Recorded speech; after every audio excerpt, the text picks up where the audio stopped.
Then now you also need your past educational credentials, your transcripts if you've gotten bachelor's before, your certificates if you are just coming from high school, your O levels, A levels, WAEC, WASI, NECO, all those things depending on the country in which you are. Beautiful people, welcome back to our platform and thank you so much for joining the channel today.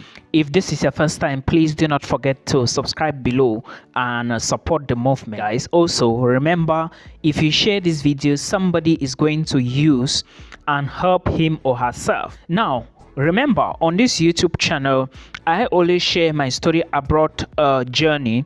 I talk about my experiences. Then I also use my research ability or capabilities to talk about moving abroad, studying abroad, opportunities abroad. So if you're just coming across my videos, know that that is what I do on here. I'm much into like telling you to do it yourself, because I do not want you to enter into problems or maybe to go and pay millions to people to do it for you.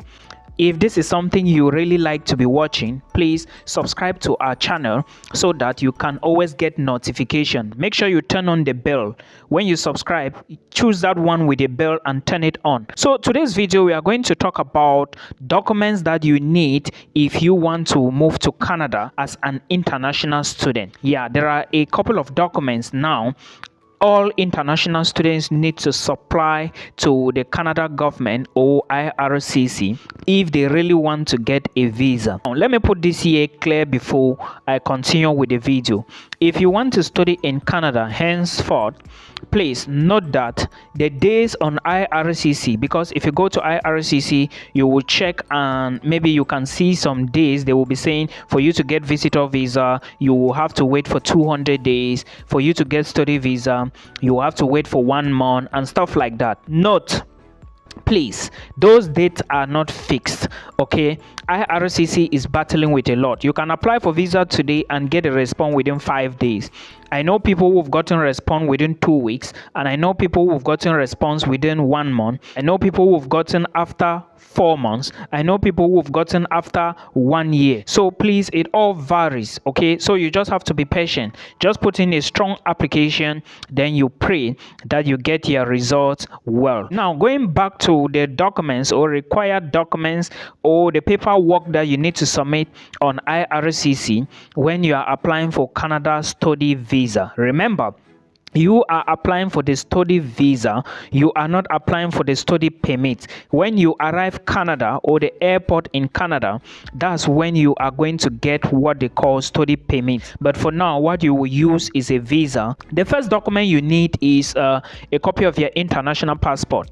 Remember, a passport is your travel document, and it is very important for you to have a passport that is still valid, like it still have enough time before expiration. Now, why am I saying this? I'm saying this not just for those who are going to Canada, but for those who are also traveling worldwide. Now, the reason is because, you know, for you to renew your passport, you have to then look for the diplomatic mission connected to the passport. I am saying this because I have been in this situation.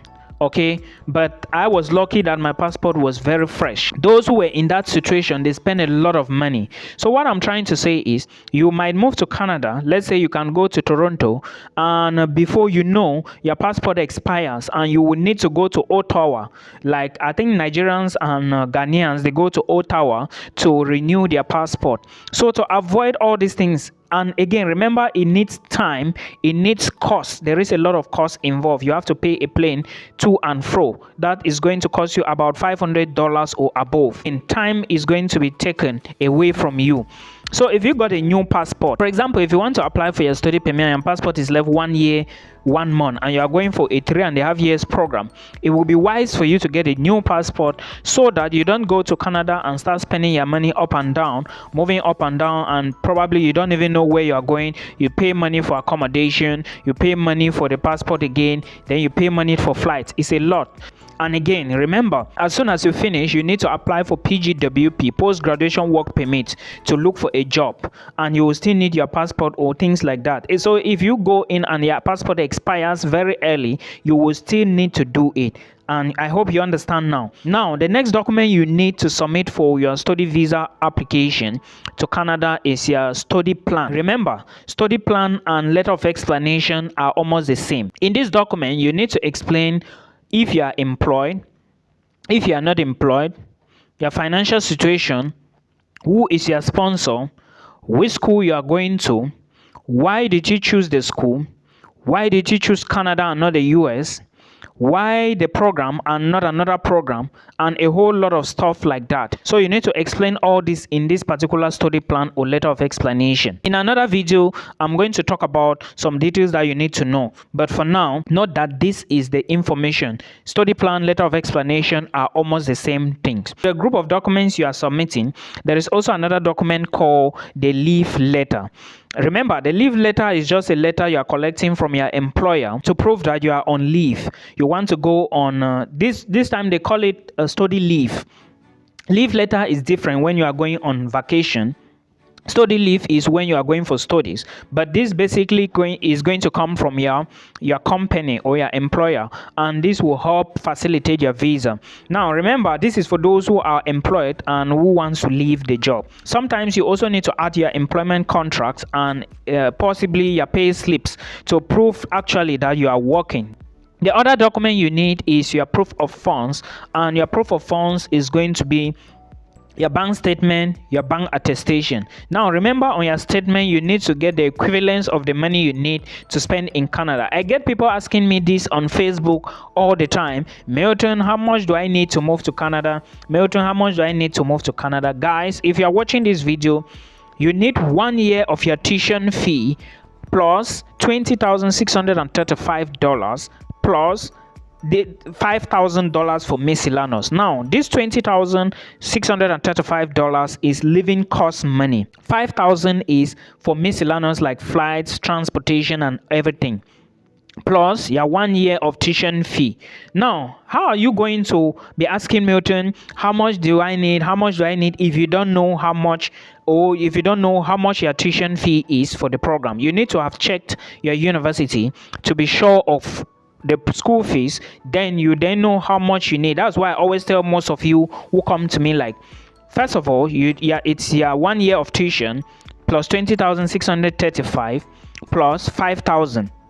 Then I refer you to go back and check your university and check the tuition, because I want you to see the tuition, then calculate 1 year of it. I hope this is clear. Then there are other supporting documents that comes with proof of funds. In this case, if you are the one to sponsor yourself as the main applicant, why not show how you are getting the money? This is very important, because it's not about bumping money, just gathering millions and choking into the account. No, you have to show how you are getting this money. If you are employed, show all documents to prove that. If you are not employed, how did you get the money into your account? If you are being sponsored by somebody, remember, it cannot be everybody who can sponsor you. Your friends can sponsor you. The people that can sponsor you are your parents, your siblings. That's your father, your mother, your brother, your sister, and to an extent, your uncle and auntie. I know people who use aunties and uncles and they are in Canada now. I know people who use brothers and sisters, they are in Canada now. I know others who were equally rejected. Remember, like I said, if you are getting these people to sponsor you, relationship must be definite. Like, you have to define the relationship. You say they are your brother. Is there any proof about that? You say they are your auntie and uncle. Where is the proof? Bring their birth certificates, bring their ID card documents, right? Bring the relationship documents, everything to show that you have been doing transactions with them. And equally, how are they getting their money? You have to submit all these documents alongside. But if you are the one taking care of yourself, you have a business, bring in the business documents. They are so important. And remember, every business has tax they pay. in every country. So you cannot be saying that you have a business and you are not able to show the tax documents. Are you paying tax? Yes. Are you paying tax? No. Why are you not paying tax? Okay, what is the evidence that when you move to Canada you are going to pay your tax and you are a business person in your home country? So these are the type of things you need to bring in as documentation. I hope this is clear. I'm going to explain further on some of the things that you need to do in case you manage to sell a land, you sell a property, somebody does transfer to you, somebody gifted you money to use for your study visa application. All these things I'm going to drop them in subsequent videos. Now remember, a part of the proof of funds I've talked about, there are 3 forms you need to fill. I think one contained family details, you need to put that as well. One is about the immigration details, have you traveled before, all those things. Now without Adobe Reader on your laptop or computer, you cannot do this. Your documents are like, they have a, I think, how do they call it, they have a security code, so you have to use an Adobe Reader to download them, fill them, then use the Adobe and submit them. So Adobe must be attached to your computer or laptop. It's important. Then now you also need your past educational credentials, your transcripts if you've gotten bachelor's before, your certificates if you are just coming from high school, your O levels, A levels, WAEC, WASI, NECO, all those things depending on the country in which you are. Somebody was equally asking me, Milton, can I use NECO to apply in Canada? Well, some colleges in Canada accept NECO. I know for sure that MBCC and NSCC, they accept NECO. Most colleges accept it. Then also understand that when it comes to tuition, Canada is not cheap. I equally get these questions a lot. Please, I need cheap schools in Canada. Canada is affordable. Some schools are even more expensive now. Like those that used to be affordable, they are very expensive now. So you need to put all this into consideration when you are applying for this. So these are some of the documents that you need. In addition, you also need to add your admissions offer letter because you need to apply to a school. Then, because that's the main reason you are moving to Canada, you need to apply to a school. When the school accepts you, they will give you an offer letter. Some schools will give you maybe 2 admission letter, then later when you pay tuition deposit before they give you the offer. It depends on the school. Some will pay, when you pay they will not give you any other document, but they have confirmed your position. So it depends on school. Now I'm just putting this clear here so you understand. Then also I talked about if you are using sponsors, I'm going to be explaining all these things again so that you understand what I mean. Before, these documents I just gave you now, these are for people who were applying before. So because of issues arising from Canada, international students with fraudulent documents, because some people think that when they use fraudulent documents they can succeed. No, when you use a fraudulent document to apply for a visa, later on when you are trying to apply for PGWP and PR, you would be caught. Like right now there is a student who was given a fake admissions offer. She's finished school now and was about doing PR or PGWP, something like that, and they don't notice that her offer was fake. She now risks returning home. So you have to note all of these things and be careful out there. So your admissions letter is part of the documentation. And now to those that will be moving to Canada now, there is something called the provincial attestation letter. Every school gives to its students. It's compulsory now. You cannot submit the visa without the provincial attestation letter, the visa application without this letter. And again, this is a way the Canadian government put in place. This is a new method.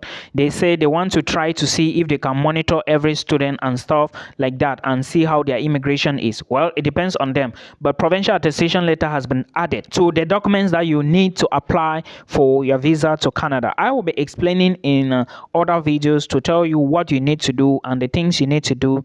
And thus, please remember, more videos on this channel will help you. If you watch a video and there is a doubt about anything, or if you have doubts about anything, just check the channel, check all the videos one after the other. You're going to find another video that is going to give you info that will help you. I hope this helps you. Till we meet again, please share the video before you go. Thank you so much. Bye.